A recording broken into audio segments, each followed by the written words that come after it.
I'd like to just very quickly introduce our next panel that's going to talk about infrastructure in a deficit-cutting world. And the chair of our panel is Christopher Stoney. And Christopher is an associate professor of the School of Public Policy and Administration and a director for the Centre of Urban Research and Education at Carleton. Chris has a BA from Lancaster University, an MA from Carleton, and a PhD from Leeds Metropolitan. Please welcome Chris Stoney and take it away.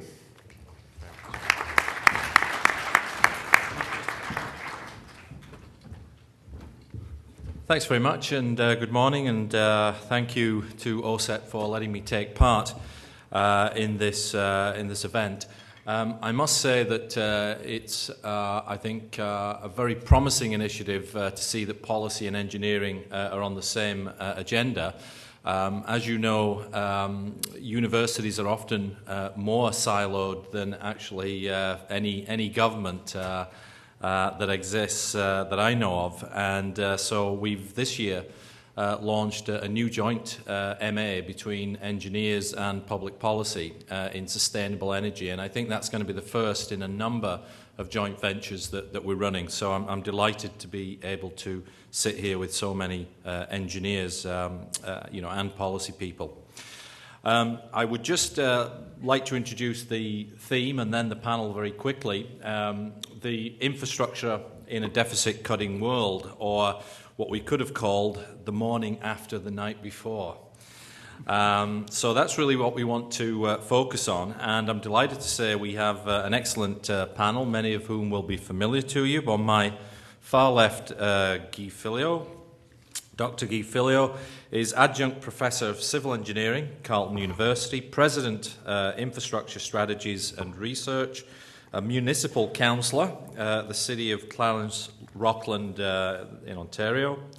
And Dr. Félio is a civil engineer with a PhD from Texas A&M University, and he has over 25 years of experience in the field, both as university professor, researcher, consultant, and policy advisor.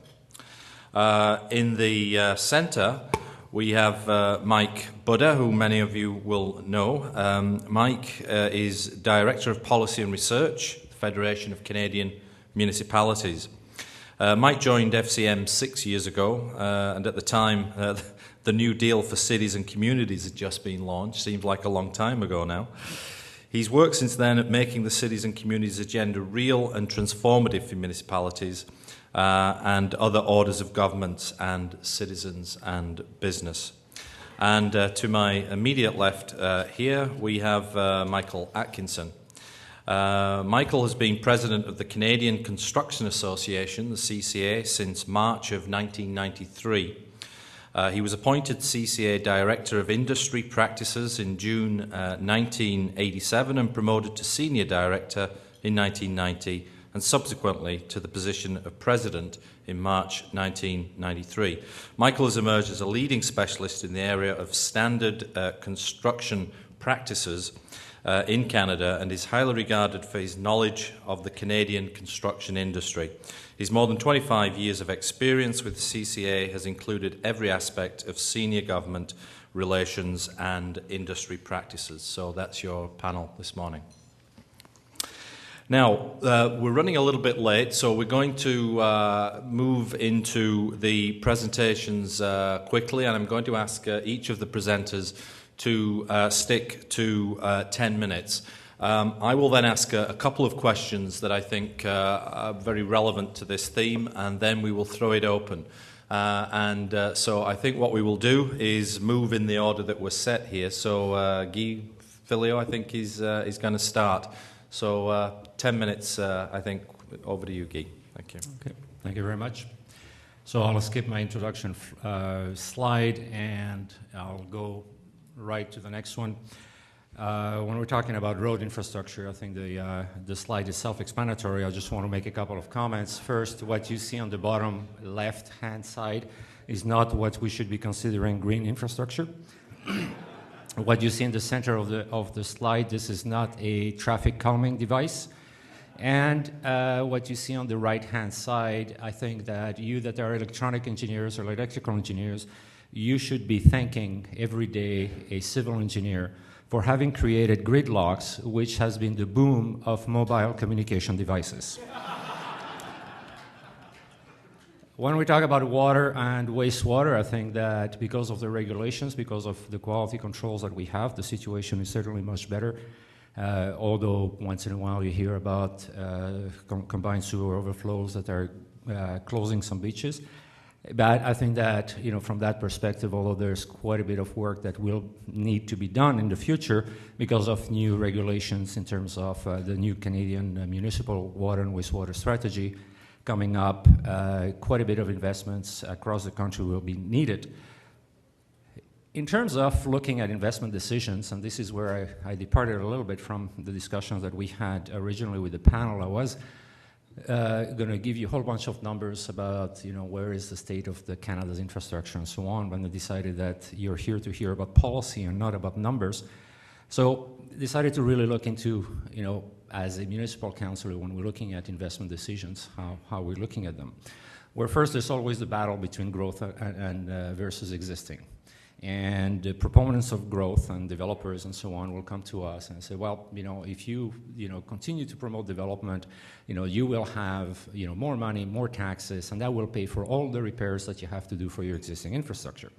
Well, on the other hand, on the other side of the equations, we have, the residents that are coming and saying, well, I've lived on this road for 20 years and never been repaired. When are you going to do it? And where is all the money that was promised from all the development that came about? So that, at one point, we have to really start looking at and say, well, what is the balance between the two? And it's a very difficult one to deal with. The next one will be, capital versus operations and maintenance. Certainly there's a tendency to say, well, we're going to borrow, to rebuild our roads. And, it's cheaper if we borrow over 20 years than if we borrow over 10 years. And from the operations and maintenance perspective, we say, well, our roads don't last 20 years, so they're going to last 12 years, and within the cycle that we're going to be repaying our debt, we're going to have to rebuild our roads twice. It just doesn't make sense. And then more decisions. This is where, we have to fight, and we have to decide, investments between infrastructure and other services. The first one is protection, and the public works engineers call them affectionately the uniforms. The uniforms are, fire protection, they're police protection, and they're the emergency services paramedics. You have social services and you have recreational facilities. All that is part of the infrastructure facilities that a municipality has to, maintain and invest in. And some residents will come to you and say, I don't really care about the recreational facilities because the road is in so poor condition that I cannot get to them. So what do we do? Well, there's some good decisions and some bad decisions.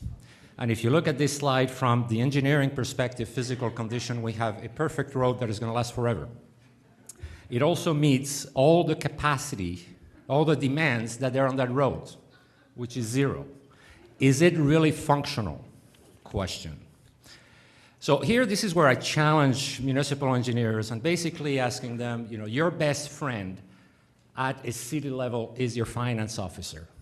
And yes, I have been challenged by finance officers and engineers saying, really, you must be out of your mind. Well, let's look at it from two perspectives. One, I don't know if you're familiar with a new accounting rule, which is called the Public Sector Accounting Board PS 3150, which as of 2009, all cities have to report their tangible capital assets on their financial balance sheets, which from our perspective as an engineer, so we really don't care, except that when the accountants passed that rule, and it's not a federal rule, it's not a municipal rule, it's not a provincial regulation, it is an accounting rule. What they do is that they say, well, in order for us to be able to put all those assets on our financial statements, we need to have an inventory of all the infrastructure. And we also have to have historical cost and condition assessment. Well, from the inventory perspective, where do they go? They go to see the engineer and the asset manager and say, give us the data. Then they look at the service life. Well, go back to the engineer and say, give us the service life. Now, historical costs, from our perspective, is like driving a car by looking at the rearview mirror. You only realize you're in the ditch when you're there. Engineers have a tendency to look forward and prevent the car from going in the ditch. However, in terms of these accounting rules, we're looking at different valuations. They're looking at historical costs, we're looking at replacement costs. But guess what? Accountants have very little information about historical costs because a number of these assets that was given to municipalities may have come from amalgamations and all kind of good things that happened in the past. So how do they do it? Well, they use replacement costs, and they deflate them back to the original date of construction, and after that amortize them over the period. So where do they get the replacement costs? From the engineers. But guess what? Who got the money to do the PSAB 3150 report? The finance department, who has been begging council to do an asset management plan which needs inventory, condition, and replacement value, and never got the money. That was the engineering. So I think that this is where the disconnect, and this is where there is a reconnect that can happen, and it is happening across the finance professions, the accounting professions, and the engineering professions. This is a diagram that I did a presentation a couple of years ago at a government finance officers association, and basically it was called connecting the dots. I'm not going to go through it, but I want you to look at the teal boxes. You have asset financing, asset management, and asset accounting. You will notice here that asset financing and asset management are all interlinked. They talk about, they feed into levels of service, they link into service delivery, and they link into community vision.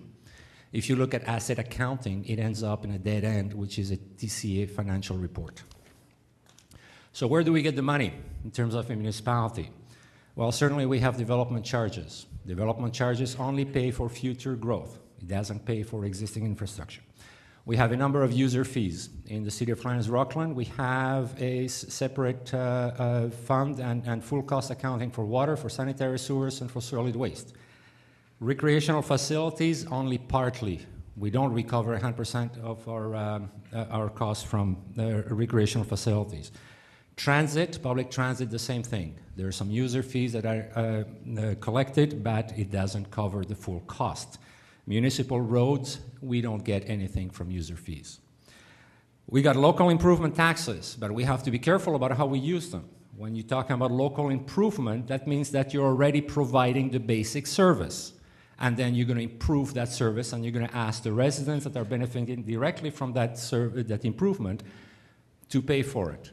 But from the get-go, you have to provide the minimum level of service.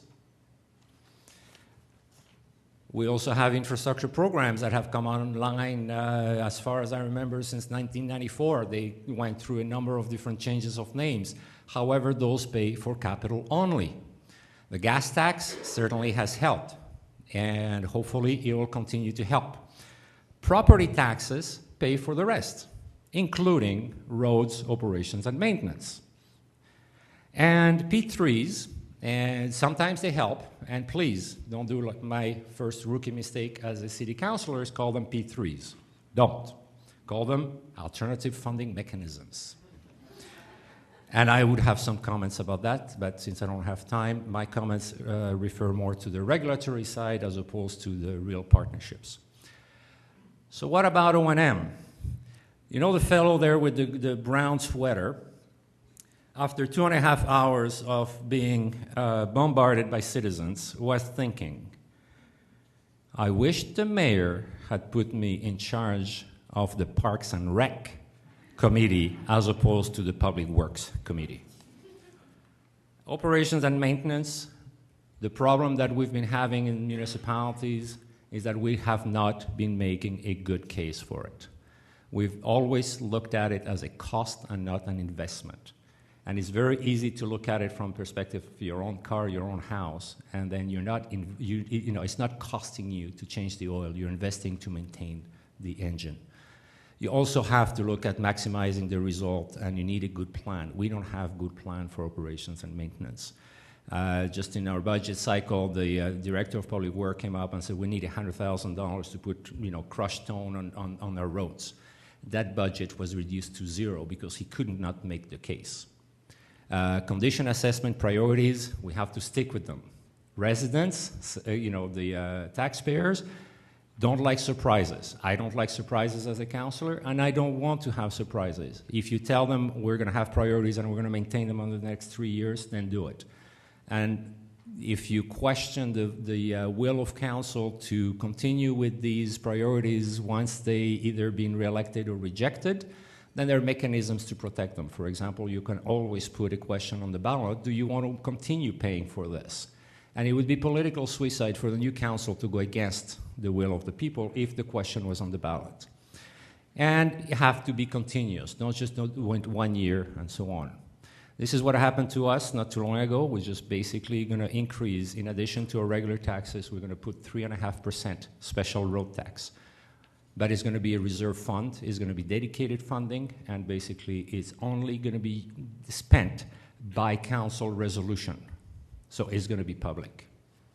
So where do we go from here? Well, certainly we cannot afford to continue doing business as usual. I think that in addition to the pressures that we will have from climate change in the future, there is a changing climate. Certainly there's an initiative to create a Canadian infrastructure report card where FCM is part of it, Canadian Construction Association is part of it, and you will hear more in the future. There is a need and discussions about a national infrastructure strategy, and certainly a will and a tendency for governments and private sector to really get involved into solving the problems. Thank you.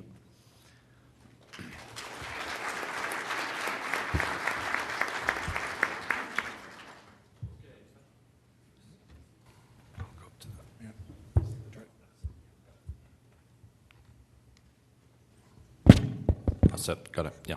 Okay, thanks very much for that, Guy. Very stimulating, interesting start. I'm going to move on. We'll take questions at the end together, but I think for now we'll keep things moving. So, Mike, Buda, if you'd like to step in, that's great. Thank you. Great. Thanks, Chris, and thanks, Guy. I'm not an expert in engineering. I'm not an expert in construction. So I don't know, you might ask, why am I here? I'm here to give really the view from Ottawa. And like Chris, I was really impressed to see the marriage between policy and engineering. It's something that, as a former municipal staff working for city managers and now working at FCM for municipal councils across the country, it's, as Chris said, it's moving beyond those silos that I think is going to make the municipal sector, I'm speaking from my own sector's perspective, stronger, but I think, public service in general. So I'm really excited to be here to talk about the view from Ottawa, even though I'm not an engineer, I'm not a construction expert, but I think what's happening in Ottawa, and I think you all agree, is really important for the work that you're doing, the work that we're all trying to do to, in this case, improve infrastructure. So I only want to spend a minute on FCM, just so people know where I'm from. The Federation of Canadian Municipalities represents about 2,000 municipalities across the country that in turn represent about 90% of the Canadian population. So we represent all large, almost all medium, and large numbers of small communities. So we're a big association, quite diverse, from cities like Toronto, Montreal, right down to the smallest communities and villages and hamlets that you can imagine. So it's a complex organization to run. And to be effective in Ottawa, the only way we can be effective and have a strong voice is to be united, which means that the association is constantly in search of positions and interests that are common or that the membership can sort of all buy into and see themselves in. So that can mean at times, I know that sometimes we're accused of being over-representative of small communities, or conversely over-representative of large communities. Probably means that we're somewhere in the middle and trying to represent everybody, but it's a reality for an association like FCM's. Bottom line, we're an advocacy organization. We're there to represent the interests of our members, municipalities, in areas that intersect with federal jurisdiction. So we're not there to lobby the federal or lobby provincial governments. We're there to focus on the feds, and we're not just a lobby group. In fact, I think that's the least effective way of describing us. We're really there to help the federal government improve its own policies and programs by working with them as a partner, and I'm going to get back to that in a minute or two. You see how that's working. So, infrastructure opportunities and challenges in a deficit-cutting world.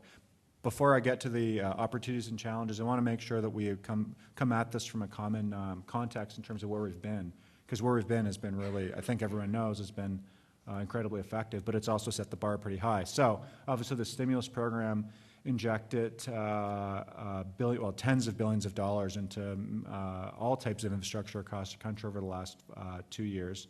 I know for the municipal sector, it's effectively doubled capital budgets in most municipalities. So it's a pretty significant increase. It's obviously over a 2-year period, and when you're talking about an infrastructure deficit that we estimate to be $123 billion, it's not the full solution, but nonetheless, it's I'm going to get to this a bit more later as well. It's raised the profile of the role and importance of infrastructure in the government's mind, in the public's mind, to a place where I don't think it's been for a long time. So the stimulus funds are really important, I think a huge success and accomplishment for all of us who work in infrastructure. The bit below the plus sign is what I want to really focus on, because it's really important we start looking forward. These are the funds that we were getting before the stimulus package was put together, and we're still getting and will continue to get, most likely, which are it's the core funding. And that all those numbers are over a 2-year period. So right now, municipalities are receiving about $4.5 billion a year in continuing or longer-term funding for infrastructure, both core infrastructure as well as housing infrastructure. So $4.5 billion a year is a lot of money when you compare it to budget 2003, when municipalities were ecstatic to receive $125 million. There's been huge, so the message I want to leave with this slide is we've made a huge, massive progress in terms of the federal government's role in infrastructure and in municipalities in the last 5 or 6 years. We're starting from a really strong base, but we're also starting from a base where there's a lot to lose as well. So, looking towards the future, what are the challenges and opportunities? Well, the first challenge is pretty obvious. The federal government, after 11 or 12 years of surplus, is no longer in surplus. Means that it's going to be a very competitive policy environment in Ottawa, looking for all sectors of sort of public expenditures to protect what they've got and grow that in the future. I won't go into that in more detail because I think it's pretty obvious. The other important part to realize is that if you think back to that $4 or $5 billion number, I think, oh, well, it's not that big, right? I mean, the federal budget's $210 billion a year. What's $4 or $5 billion? If they need to find $20, $30 billion in savings a year, yeah, there's lots of places to look at it. In fact, when you look at the federal budget, you can look at that pie chart and see that there's large swaths of the federal budget that are not cuttable. So in areas like transfers to provinces and territories, there's already been very clear political commitments both before the budget and election and during the election that those transfers, things like things like health and the Canadian Health and Social Transfer aren't cuttable. Transfers to people, individuals. So this is EI, CPP, those kind of things. Those are not simply on the table. You've got Crown Corps, not a lot of money there.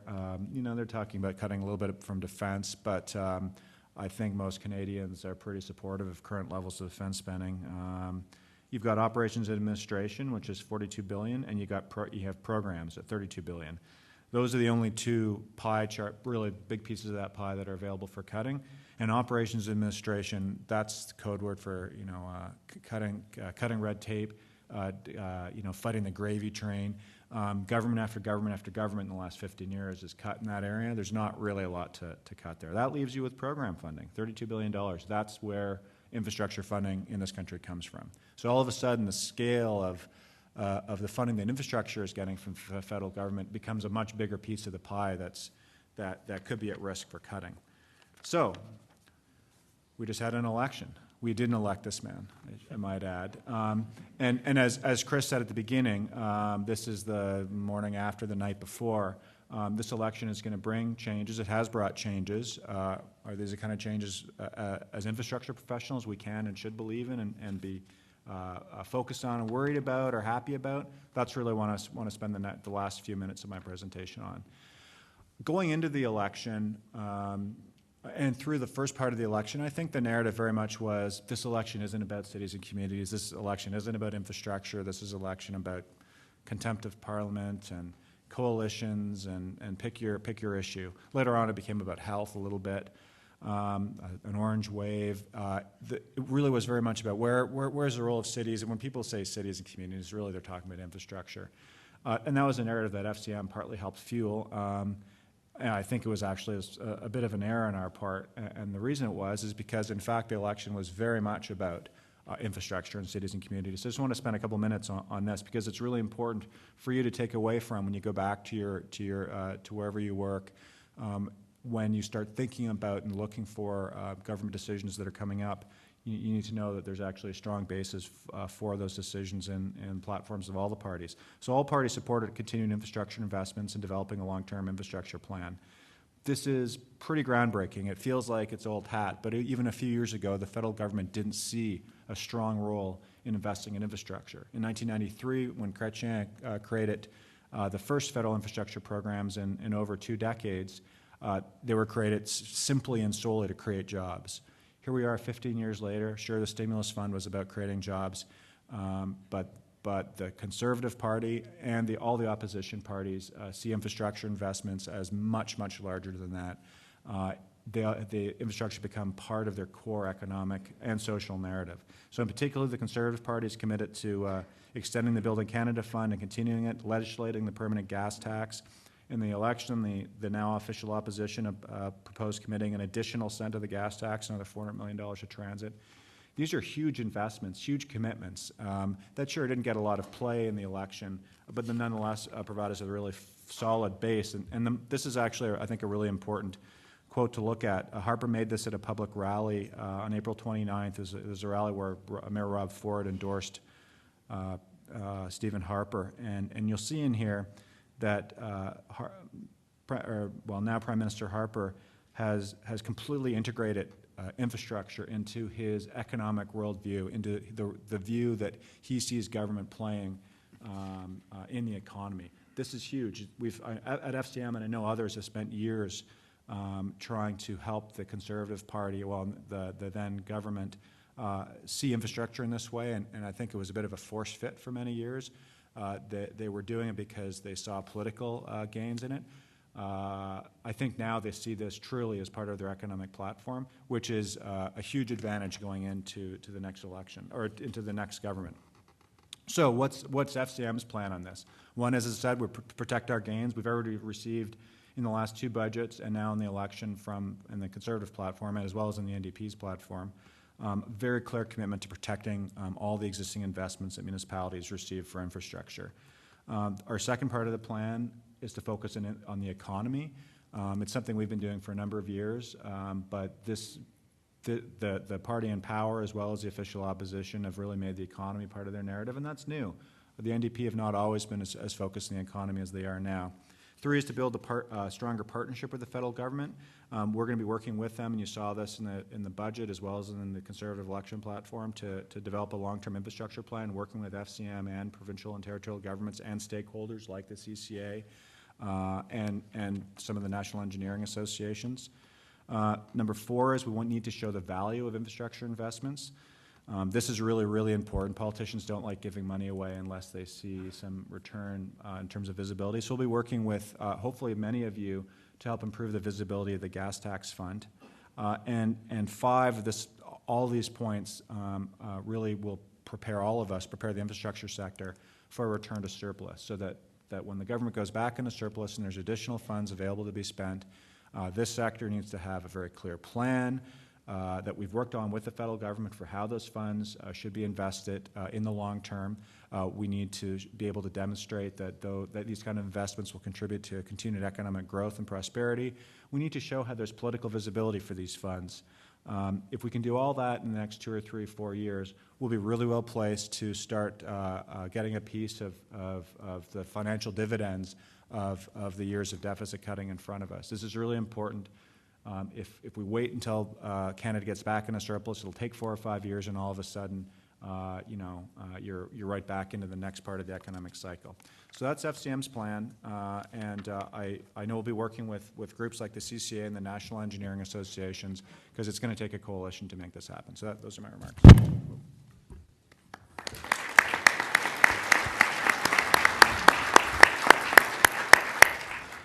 Okay, thanks, Mike, for a very informative and also punctual presentation. Everybody's been great, so I think with no pressure, we're doing quite well. Over to Michael from the viewpoint from the Canadian Construction Association. Well, thank you very much. Canadian Construction Association, very quickly, represents the non-residential segment of the industry in Canada. We have about 17,000 individual member firms from coast to coast to coast. Our counterpart would be the Canadian home builders. It's not housing starts that turn our crank, it's building permits. And we build Canada's infrastructure. But I got to right away try and withdraw a comment that was made earlier when Chris described me as a construction expert. I'm a lawyer by profession. For my members to hear that, they're cringing right now. Many of them are, of course, engineers. And I can recall a story about 3 individuals who were the closest of friends growing up, who lost touch with each other and meet each other on the street and are astounded to find out that all 3 have gone into different professions. You see, one is now a doctor, one is an engineer, and one is a lawyer. And they retire to a local pub, and after a while get boasting about their respective professions. And the doctor pipes up and says, well, it's obvious that medicine is the most reputable. After all, it's the oldest. And the other 2 said, what are you talking about? Well, it says in the Bible that woman was created from the rib of man. Obviously the work of a skilled surgeon. Engineer says, that's ridiculous. Engineering is even more reputable, and it's older, and I'll use your same point of reference for earlier on in the Bible. It says that order was created out of chaos. Obviously the work of an engineer. They turned to their lawyer friend, and he simply said, where do you think chaos came from? What I'd like to do is talk a bit about the current public policy milieu, pre-stimulus, post-stimulus, where we are in infrastructure in Canada, and pick up on some of the comments that Guy and Michael have made. And I think, it's very important before you can start talking about where are we going with infrastructure policy, where are we going with public perception on infrastructure, it's important to know where we've been. So what I would like to do initially is talk a bit about what have been some of the policy trends, public policy trends in the past. And by trends, I mean something that can end. So trends are not something that are carved in stone, but I think it's important to look at in terms of where we're going. And the first public policy trend I'd like to talk about is the fact that increasingly in Canada, the jurisdictional responsibility, the custodianship for much of Canada's key public infrastructure has been shifted to the local or municipal level. And this trend, I think most of you would agree, is unlikely to change post-stimulus. The second trend is that of the 3 traditional levels of government in Canada, municipal or local governments currently are the least able to generate the necessary tax or other revenues to adequately maintain and improve that infrastructure. This must change from the perspective of many municipalities. And in fact, many are beginning to look at innovative ways to raise revenues in order to take on the challenges that Guy very admirably laid out. And unless there are some pretty regulatory or legislative changes at the provincial level, it's going to be very difficult for this to happen. But as many of you know, the end of January, there was an infrastructure summit hosted in Regina, and this was the key discussion. How do municipalities going forward, given that they are taking on the lion's share custodianship for public infrastructure in Canada, how do they fund it? Because it's very clear that relying on property taxes, a funding regime that was invented in the 19th century, is not going to do it today. Number 3, the federal contribution to infrastructure funding, up until recently, as Michael has very correctly pointed out, had been steadily declining. This upward swing that we've seen in the last several years is extremely encouraging. Some believe that it's still not enough. But what is the appropriate level of federal contribution going forward? Some have suggested that the gas tax fund should minimally double and perhaps be indexed as well. But certainly the trend had been that the federal government's contribution to infrastructure had been steadily declining. So as Michael has pointed out, it's extremely a big change in that trend that we've seen in the last several years, and a lot due to the credit of the FCM and other organizations in their lobby efforts. Trend number 4. During previous periods of fiscal restraint, governments in Canada, not just federal government, governments in Canada have typically placed capital spending at the top of their lists for targeted expenditure cuts. Typically in Canada, when we've gone through these economic cycles and governments have turned their focus on deficit reduction, typically capital costs are top of the list. It's an easy one. Doesn't usually affect person years in a government administration, for example. This has been the history. This has been the past trend. This must change. Have governments learned from their past mistakes? Because it's this very kind of thinking that has led to the current infrastructure deficit that we have in this country. The next trend. The public at large has generally in the past placed healthcare, education, the environment, and even national daycare policies ahead of capital infrastructure as their top government spending investment priority. Is this changing? The end of January 2010, the Federation of Canadian Municipalities released results of a public opinion survey conducted for it by the Strategic Council. It asked more than 2,100 Canadians about their views on taxes, the federal deficit, and investments in local infrastructure. And as you can see from the chart, respondents identified infrastructure as the second priority. Yes, still behind healthcare, but close behind healthcare, and higher than any of the other priorities listed in that survey. Other findings of the FCM survey included most Canadians would support a GST increase provided the money was put into fixing local infrastructure, including roads, water systems, and public transit. And I'm sure, I'm going to comment on that later, but I'm sure we'll get into that in some of the post-discussion. Canadians want governments to maintain or increase long-term infrastructure investments as stimulus spending winds down and the country emerges from the recession. The report concludes, Canadians want the federal government to control spending and balance the books, yes, but they don't want to pay for the deficit with cuts to local infrastructure investments. Canadians are saying they care about their country and their communities, and they want the federal government to protect both. So is that trend changing? I submit that it has to change and that it is changing, provided certain characteristics, a certain type of environment is in play, and I'll talk about that very quickly later. Another trend. Infrastructure spending has typically been viewed in the past by politicians, the media, and the public as an effective short-term tool for job creation or economic stimulus, regional development, or even political gain. You need not look any further than the recent federal stimulus measures. The only benchmark for success, if you believe the media, the federal opposition parties, and even the government itself, was job creation and the immediate impact on the economy.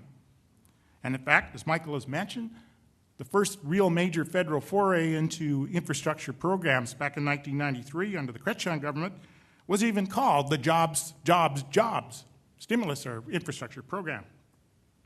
This must change.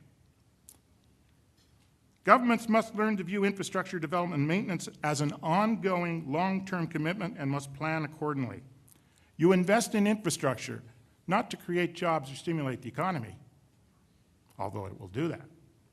You invest in infrastructure long-term because it's the course of sanity if you want to have the economic infrastructure that will cause a country's economy to grow, to prosper, to be competitive, etc. Now, in talking about trends, there are also some myths, and these are my favorite myths that were first put forward by Todd Latham, founder of Renew Canada, which he calls the 5 myths of Canadian infrastructure. And you can see them up on the board, but the 2 I want to pay attention to are number 3 and number 4, because it's my belief that we've got to make those 2 myths reality. And he suggests that it is a myth to say that the Canadian public understands. And he goes on to say, taxpayers support infrastructure renewal. Okay, but that's as long as it creates new jobs, doesn't increase their taxes, and doesn't require user pay structures or special municipal levies to pay for it. The reality is the party's over. And citizens need to wake up and realize that their quality of life is not free. Myth number 4, he alleges, is that local governments are looking long-term. And he says they're only looking long-term if long-term means to the end of an elected official's term of office or the next election. If those are truly myths, those two statements, then we need to make sure they become reality. That the Canadian public does understand, and that politicians, including local governments, look at infrastructure long-term. And in the new public policy milieu that we now are visiting, post-election and pretty soon post-stimulus, where does public policy have to go in the post-stimulus world in Canada? 1, a realization that maintaining and continually upgrading Canada's key strategic public infrastructure is not the sole domain of any one level of government in Canada, but must be a priority focus of all levels of government within Canada. 2, the inability of governments to plan long-term necessitates the formation of partnerships with the private sector if the approach to long-term infrastructure needs is to be strategic rather than political or reactionary. And a lot of this comes as a result of a survey that KPMG International did in 2009. They surveyed public sector, non-elected government officials in about 20 countries worldwide responsible for infrastructure, as well as private sector providers of infrastructure, engineers, contractors, etc., and asked them in this survey, what are the biggest impediments to having long-term infrastructure investment programs in your various countries? And the number 1 response was the politicization of infrastructure. How infrastructure priorities, funding, etc., was politicized, was not being done in a strategic methodology. Now, one would say, well, that's not true here in North America. The respondents from North America put politicization of infrastructure higher than any other region in the world as a major impediment to dealing with infrastructure long-term in a prudent manner. Some other conclusions for how public policy has to be shaped in a post-stimulus world. Balancing budgets by neglecting needed infrastructure investments is boring dearly from our future, and as I mentioned earlier, is what's contributed to the infrastructure deficit in Canada. We need to begin to look at innovative ways so that we can finance infrastructure long-term and keep prudent fiscal policies in place. The analogy I often like to use is the one of the house, where the homeowners find it difficult to make the mortgage payments, interest rates start to rise. But if the roof starts to leak, you can't sit back and say, we can't afford to fix the roof. What is the purpose in paying the mortgage payments if the asset is falling around your ears? Similarly, in this country, we've got to find a way to be able to walk and chew gum at the same time, be able to look at get our fiscal house in order, but also ensure that we invest in our key infrastructure. And that leads to number 4. Governments must abandon the short-term annual deficit surplus fixation and instead adopt prudent policies that seek to meet longer-term debt to GDP targets. It's interesting. The international community measures a nation's economic performance by looking at debt to GDP ratios, not looking at what they do in any one individual year with a budget.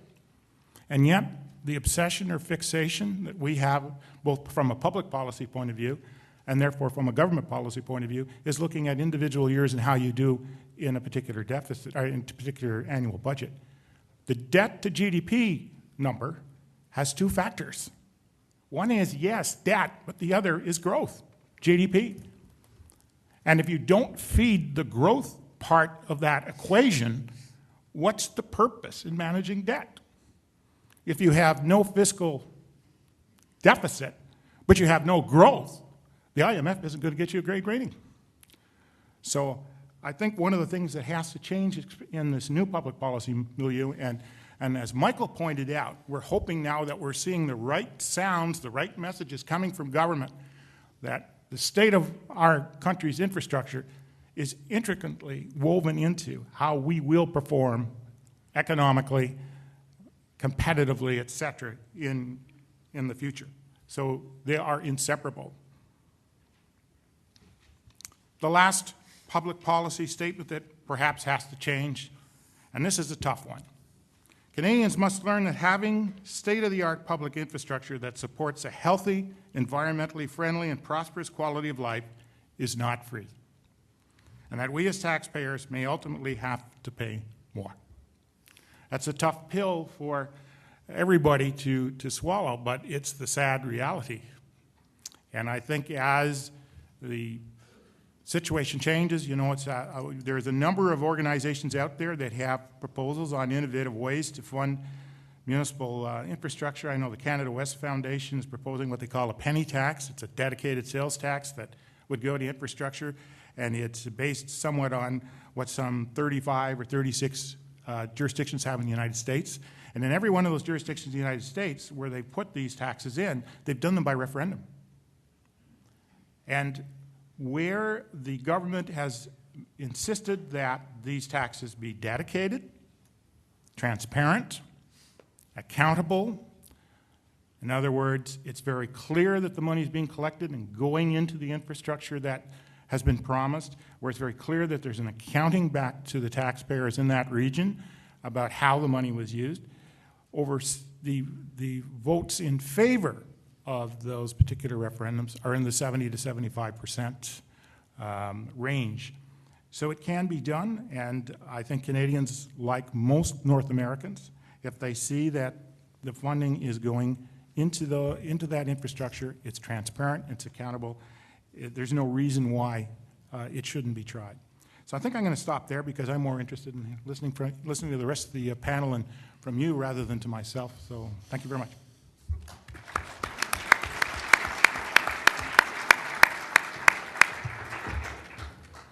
Okay, thank you, Michael. We let you have another couple of minutes there. Just, you know, it's not often you get a lawyer to talk without the meter running, right? So thank you very much to the panel. Excellent, provocative points. Now, we do have time constraints after this morning's session, so I'm going to be flexible here. There's a number of issues that I was going to pursue. I'm going to distill it down to one and then invite you to come up and to be thinking about your questions and to put your questions to the panel. Just to get things going, I think we're obviously looking here at the financial aspect, and we mentioned in some of our discussions, and it's been raised again this morning, about thinking outside the box or thinking imaginatively about two things that are important in my book, and I'd ask the panel to just maybe highlight what they see as really almost prescriptive, but certainly priorities that they think we can consider in terms of what that means, thinking outside the box, in terms of how we finance infrastructure going forward in this particular climate, and also how we spend that money going forward. I mean, there's got to be some responsibility there with municipalities and governments generally as well. So just on the dual aspects of that, is there anything that you'd like to consider?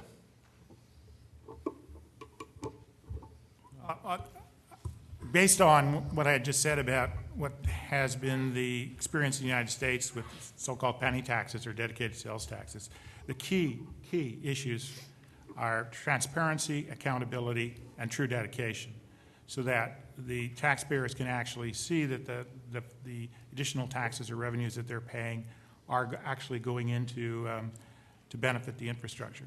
I think are the key. Whatever how you structure the tax, how it's collected, or what it's based on, et cetera, perhaps isn't as important as getting that other basic fundamental infrastructure correct in its long-term viability, is to ensure that it has that perception of fairness with taxpayers.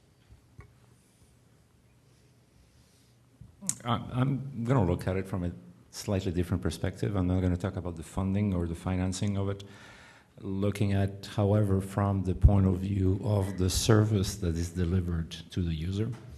And I think that when we're providing services for mobility, for example, we've been using the same kind of planning and systems that were developed in the mid-50s.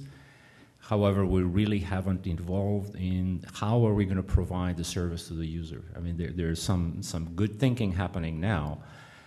One of the issues or the constraints that we have is that we don't have the time to do the planning, because at one point we have to react to programs that are short-term. And therefore, if you are going through a transportation exercise, for example, looking what is the best way to provide this mobility for some of the areas outside of the core, and suddenly, within 6 months you have to make a proposal for a shovel-ready project, then basically you say, well, let's make a 4-lane instead of a 2, and we got the money. So then that basically, boxed you in terms of how you provide this service for the next 25 years, because you're never going to, reduce that 4-lane to a 2-lane. So I think that that's what we have to look as well. I think that there's the whole planning and engineering perspective of how we provide those services that should be part of that equation. And if that is done, I think that, maybe your, financial needs might be lower than, what are projected now. Well, certainly for FCM, we're really focused on trying to get all three orders of government to agree on a long-term plan for infrastructure. So what does that mean? It means everyone agrees on what we're trying to do, and that's setting objectives is the first step in good public policy making. Yet it's the most often ignored. We've spent billions and billions of dollars of federal money, and then tens of billions of dollars more, hundreds of billions of dollars more in municipal and provincial. And it's not clear whether how infrastructure has improved in this country in the last 10 or 15 years.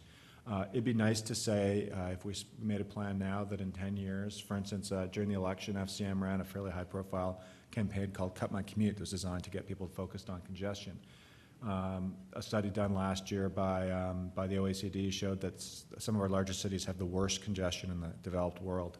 It'd be nice if, we set a target and say, look, 10 years, we don't want to be the worst in the world. Maybe we want to be in the middle of the pack. It'd be nice to shoot higher, but let's set a target and agree to it and come up with milestones so we can report on it, which is what Michael's talking about, transparency and accountability. And then let's figure out what we need to do to accomplish those goals, and then dedicate the resources to that particular objective over the long term. The importance of the long term, and the Mayor of Ottawa, Jim Watson, just made, I think, a really good set of remarks the other day. He said, look, I don't think we need a lot more money from federal provincial governments than we're getting now. What we need is for that funding to be committed over the long term, he said, and I think this applies to municipalities, but it also applies to construction companies and engineering firms and the others. If you know what's happening in the next 10 years, you can start planning projects for that period of time. Municipalities can start sequencing projects in a way that makes the most sense, the most cost-effective, won't distort local priority setting, which is what Guy was talking about. If you're a construction company owner, now you know what kind of capital investments in equipment and personnel you need to make, so you're not having to worry about, okay, well, I think I'm going to need to have twice as much stuff as I have next year, and then the year after that I'll need nothing. So, we think a commitment to a long-term plan is going to help a lot with a lot of those aspects, and then it'll take some of the politicization out of the process as well. You have the discussion up front in transparent manner. You tell the public what you want to accomplish, and then you go and do it. And then over that, the rest of the plan, you report back, and then you get judged by it. Yep. Chris, I think it's fair to say, like most challenges, there isn't one fix. Sure. And that phrase that Guy doesn't want to use, public-private partnerships, P3s, unfortunately often they're put forward as a panacea, as a quick fix.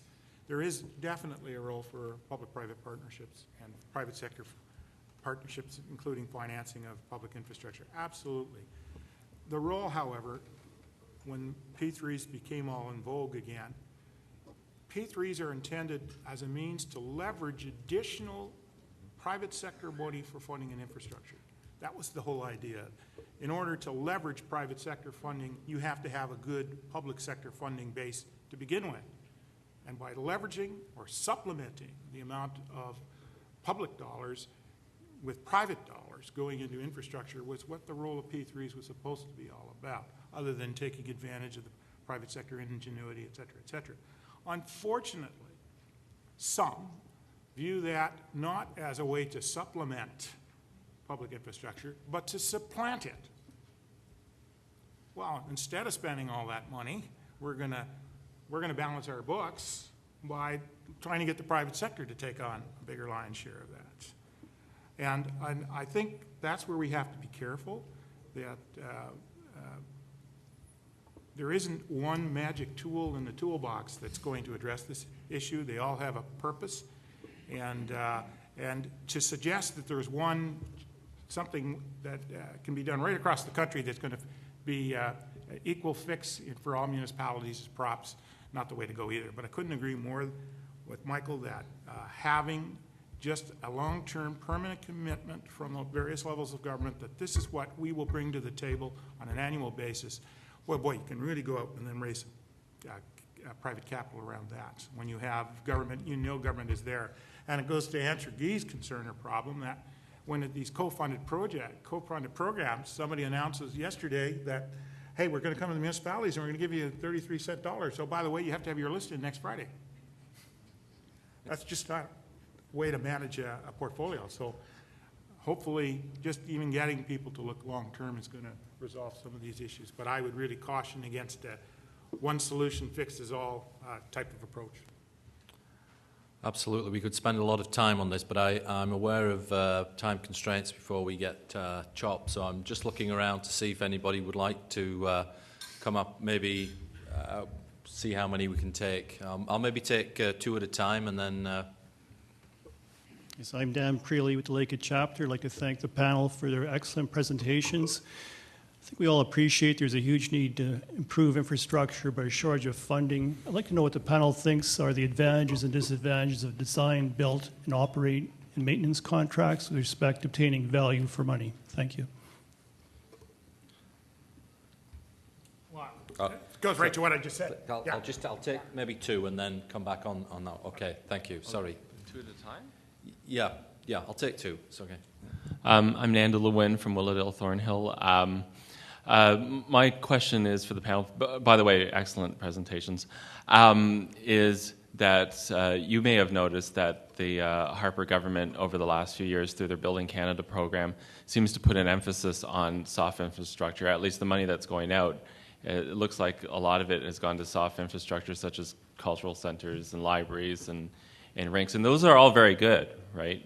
But you know, we have an infrastructure deficit of about $400 billion in this country, and a lot of that $400 billion is some of the hard infrastructure that needs to be repaired.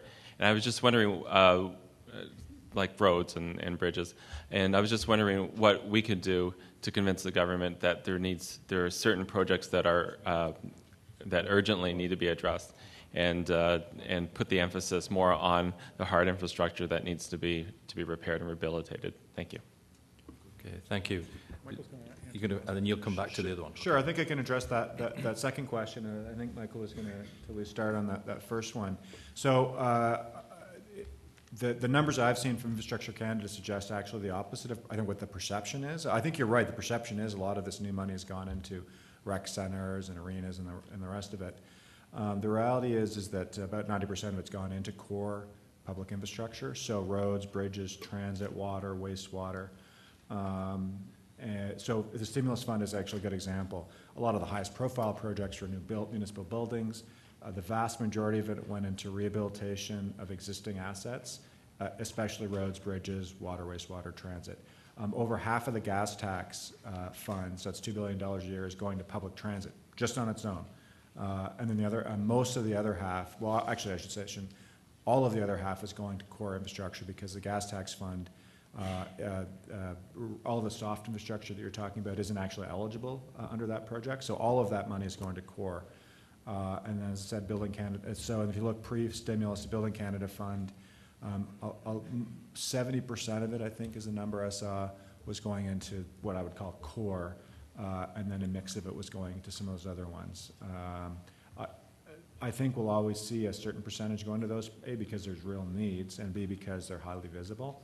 But the reality is that most of it's going to the core, and that's where it gets back to the visibility aspect. The fact that Canadians don't see rehabilitation of sewer lines is a big problem, because you're not going to get new investments from federal or provincial or even municipal governments if no one notices or cares, even though those investments are absolutely key to eliminating the deficit and allowing the community to still run. Just under the Building Canada Fund and many of the previous co-funded programs, it's actually the provinces that have a bigger say in where the priorities are, because the framework agreements that are entered into with the federal government, in the past, some provinces have taken a real hard line and said, for example, I know in British Columbia have said the projects that we will support under this program must be core infrastructure, for example. My own personal view is that this government, the Conservative government, has been less inclined to tie the funding to any particular objective or program than previous governments. There was a tendency to try and tie federal funding to green projects, for example, et cetera. This government seems to have the attitude that who are we to set priorities for a municipality or for a province as to where their greatest needs are. But the other reason that you've seen some of that is going back to what Guy said. If I'm a municipality that, quite frankly, I've been taking care of my infrastructure, thank you very much, but if the municipality 100 kilometers down the road is going to get some of that money, where's my share?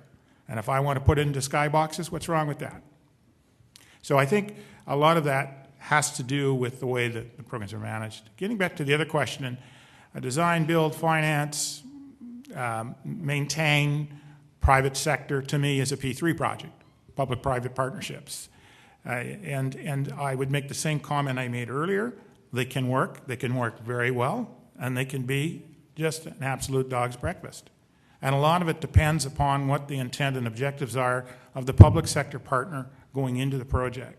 If the motivation is, we want to get rid of all risk, we don't want to have any risk, that's not a P3, that's a P2.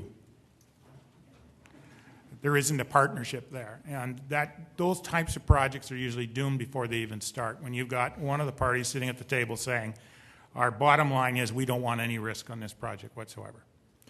Okay, final comment, Guy, I'll leave that to you. Just two quick comments. Regarding your question one about the P3, you have to define the outcomes and what are the performance expectations, from the start. Otherwise, you get in trouble. Second question regarding soft or hard infrastructure. From my perspective, no matter which one it is, you still have to operate it and maintain it over the life cycle of that infrastructure. And therefore, you have to plan it, and you have to make sure that you'll have the money year after year to be able to do it and not let it deteriorate to the point that it doesn't, really get your money for value for money. Okay, thank you to the panel. I'm sorry we couldn't get more questions in. We're just running late from this morning, so we have another panel to follow this. So a big round of applause for the panel. Thank you very much. Thank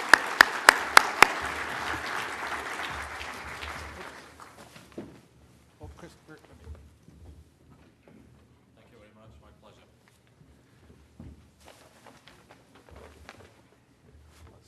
Michael, this is Michael. Thank you very much.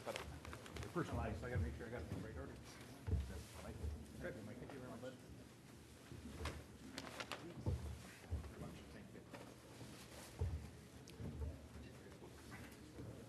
much. Again, maybe we can just have another round of applause for the panel. Very well done, gentlemen.